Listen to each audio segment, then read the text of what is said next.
त्यावर करतो पण आपला एक मुद्दा आहे बाबा की आपण हाय शेतकरी आम्ही आता लोकांचे म्हणणं आहे बाबा की तुमच्या सोयाबीनचं काय विषय आता तुम्ही पत्रकार लोक आम्हाला विचारतो भाव कमी भाव तर यंदाच कमी झाले झालं आलं उद्या राष्ट्रवादी सरकार हे उद्या 7,000 रुपये सोयाबीनला भाव देतात का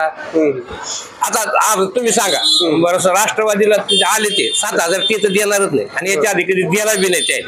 बरं तुमचं कसं आता तुम्ही आम्हाला विचारलं याचं कारण काय होतं की लोकांच्या भावना कशा होत्यात की लवकर हे होत्यात आता काही दिवसानं काय झालं की आज याच्या आधी आम्ही बी काँग्रेसचे काम केले काँग्रेसला मतदान केलेले लोक असं काही नाही की आताच बीजेपीचं काम करायला पण काही कारणास्तव बी काही पाहून मतदान करायला लागत काय विकासाची कामं झाली हा विकास आहे म्हणूनच आम्ही काम करतो ना त्या माणसाला मतदान करण्याचं कारण काय विकास आहे म्हणूनच करतो नाही त्याच काही विषय नाही ना अच्छा अच्छा हा नाही तर असं थोडं जातात मी शेतातून माझ्या 5 फडके गावाचे भिजायचे राहिलेले आरक्षणाचा मुद्दा आहे ना आरक्षणचं काही नाही हो आरक्षणचा मुद्दा आता आरक्षण भेटत